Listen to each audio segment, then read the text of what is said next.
दोस्तों, स्वागत है आप सबका हमारे YouTube चैनल जीवनी संजीवनी पर।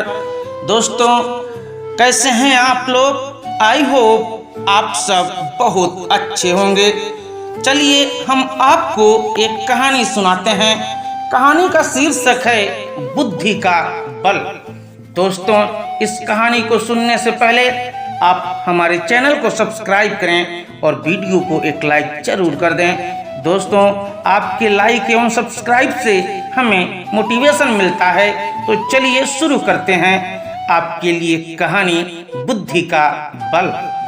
विश्व के महानतम दार्शनिकों में से एक सुकरात एक बार अपने शिष्यों के साथ बैठे कुछ विषय पर चर्चा कर रहे थे। तभी वहां अजीबोगरीब वस्त्र पहने एक ज्योतिषी आ पहुंचा।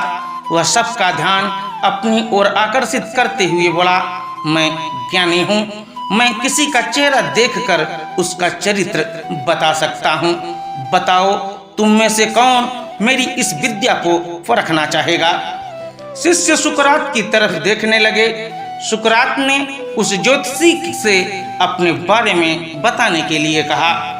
अब वह ज्योतिषी उन्हें ध्यान से देखने लगा। सुकरात बहुत बड़े ज्ञानी तो थे, लेकिन देखने में बड़े सामान्य व्यक्ति थे, बल्कि उन्हें कुरूप कहना कोई अतिशयोक्ति न होगी। ज्योतिषी उन्हें कुछ देर निहारने के बाद बोला, तुम्हारे चेहरे की बनावट बताती है कि तुम सत्ता के विरोधी हो। तुम्हारे अंदर द्रोह करने की भावना प्रबल है। तुम्हारी आंखों के बीच पड़ी सिकुड़न तुम्हारे अत्यंत क्रोधी होने का प्रमाण देती है। ज्योतिषी ने अभी इतना ही कहा था कि वहां बैठे शिष्य अपने गुरु के बारे में ये बातें सुनकर गुस्से में आ गए और उस ज्योतिषी को तुरंत वहां से जाने के लिए कहा। पर सुकरात ने उन्हें शांत करते हुए ज्योतिषी को अपनी बात पूर्ण करने के लिए कहा।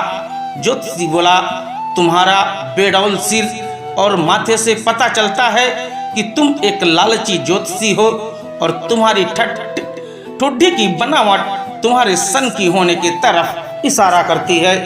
इतना सुनकर शिष्य और भी क्रोधित हो गए, पर इसके उलट सुकरात प्रसन्न हो गए और ज्योतिषी को इनाम देकर विदा किया। शिष्य सुकरात के इस व्यवहार से आश्चर्य में पड़ गए और उनसे पूछा, गुरुजी, आपने उस ज्योतिषी को इनाम क्यों दिया, जबकि उसने जो कुछ भी कहा वो सब गलत है? नहीं पुत्रों, ज्योतिषी ने जो कुछ भी कहा वो सब सच है। उसके बताए सारे दोष मुझ में हैं। मुझे लालच है, क्रोध है और उसने जो कुछ भी कहा वो सब है। पर वह एक बहुत जरूरी बात बताना भूल गया।